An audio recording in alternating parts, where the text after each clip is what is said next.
I came to your house to marry one of your daughters. You decided to look at my appearance and judge me. I wasn't good enough for your beautiful daughters, but Chizoba, I was good enough for. You and your daughters chose Chizoba for me, and that was the best decision ever.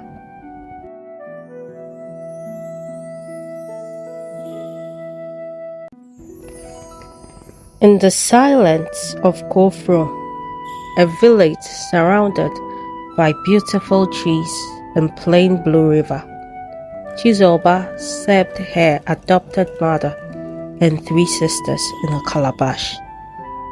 Adaeze, Chizoba's adopted mother, adopted her after the death of her parents. Her biological parents were bitten by snakes on their way from the farm. Adaeze pitied the crying 10-year-old Chizoba, so she adopted her. 10 years later, Chizoba couldn't thank her enough for taking care of her. She served Adaeze and her 3 daughters without complaint. Mama Adaeze never maltreated Chizoba like most adopted mothers would do, but when it came to choosing between the best for a household, she always put her daughters first. Chika, Ezene, and Jinaki were the talk of the village. The 3 beauties, as the whole village called them. They were the most beautiful ladies in Kofro. Their beauty brought men from far and near like bees trooping into Kofro. And one of the men that had heard of the beauty of the 3 beauties was Ibuka. Ibuka had nothing to his name as he left his village to marry one of the 3 beauties. Ibuka stood before Mama Adaeze and her 3 daughters who couldn't hold back their laughter. "You want to marry one of my daughters?" Adaeze asked, then burst out laughing as her daughters followed suit. "Get out of my house before I let the young men in this village teach you a lesson," Adaeze said with a seriousness this time. Chika, the eldest daughter, said to her mother, "Mama, what about Chizoba? He might like her," as they all yet again burst out into uncontrollable laughter. On cue, Chizoba walked into the compound with a bundle of firewood and greeted her family. Then Ibuka. She smiled at Ibuka with such sincerity. Ibuka said to Mama Adaeze, "I want to marry her," he said, pointing to Chizoba.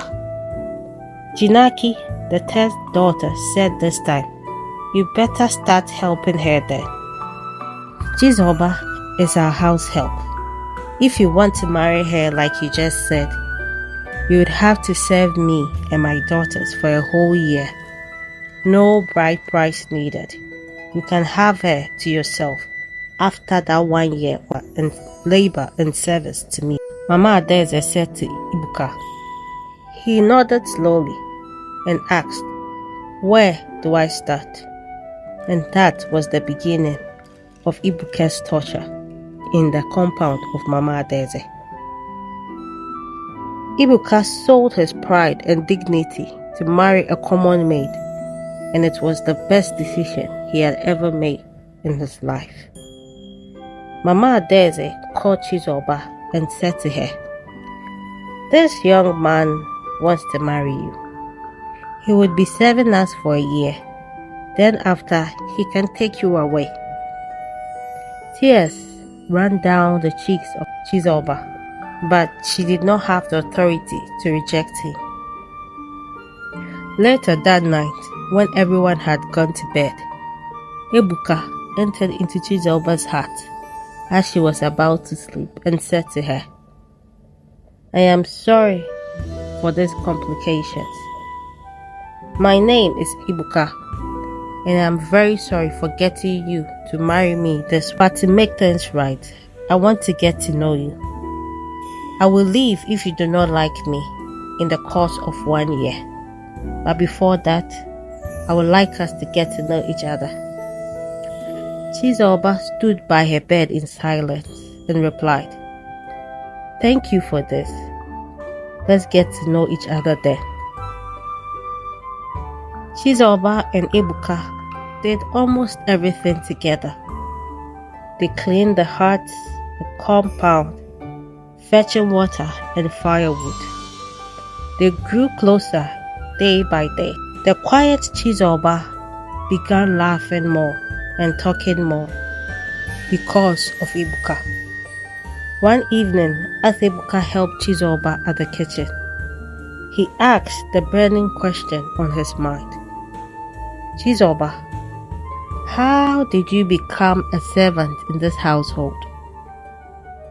Chizoba smiled and said to Ebuka, "When I was 10, my parents were bitten by snakes on their way from the farm.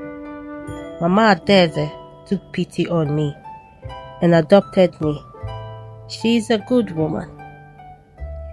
Ebuka stayed silent and vowed to himself to make Chizoba his wife. Months passed by like a swift wind, and the three sisters began to envy the relationship between Chizoba and Ebuka. But poverty wasn't something they would willingly associate themselves with, so they ignored them. After a year of Ebuka serving Mama Adaeze and her two daughters, she called him one day and said, "It's been a year since you came into my household, and you've proved yourself worthy. Now you can go with Chizoba to your village." "Don't I have to pay any bride price?" Ebuka asked, surprised. Mama Adaeze responded, "A pauper like you won't have the funds to pay for Chizoba's bride price." "It's okay, son.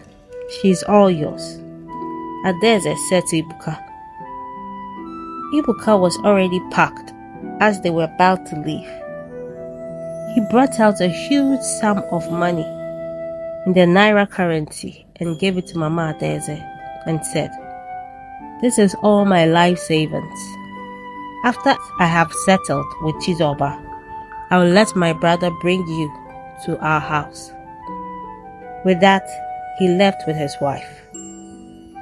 Mama Adaeze was surprised with the huge sum of money, but calmed herself when she remembered Ebuka saying it was his life savings. 3 weeks passed, and Adaeze had not heard from Ebuka or his referred brother, but still hoped for the best. One morning, a young man came to Mama Adaeze and introduced himself as Ebuka's brother. He sent him to bring them to his home. Adaeze looked at the man with 3 horses and 2 other horsemen and followed with her daughters. On their way, Chika said, "Ebuka, that poor man got us 3 horses to ride on. No wonder he's still poor."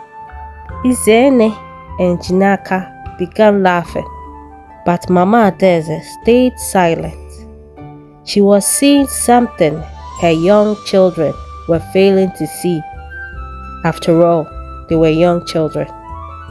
She was scared her thoughts would be verified and might be true. Upon hours of riding, they got to Ankafo. It was like paradise. Well-laid roads, modern huts, and well-mannered subjects. The horses came to a halt in front of a mansion. To say it was beautiful would be an understatement. Mama Adaeze's fear became a reality. Ebuka wasn't who he said he was. Jinaka said, "Ebuka is a servant here also." "Poor Chizoba," she said, shaking her head. Izene, who was drooling over the mansion, said, "I am marrying the owner of this house," she said with a laughter. Mama Adaeze was still mute. She knew she had made the biggest mistake. They were shown into a huge living room and served by maids. The three sisters were confused, but Mama Adaeze's fear had already been confirmed. Ebuka and Chizoba emerged from the long hallway, holding hands and smiling. She smiled as she saw her adopted mother. "Good morning, Mama," she said with pure joy. Mama Adaeze ignored Chizoba in her beautiful dress. "Why did you lie to me?" She directed her question and anger to Ebuka. Ebuka already knew what she was talking about and replied to her, "I came to your house to marry one of your daughters. You decided to look at my appearance and judged me by that. I wasn't good enough for your daughters, but was good enough for Chizoba. You and your daughters chose Chizoba for me, and that was the best decision ever."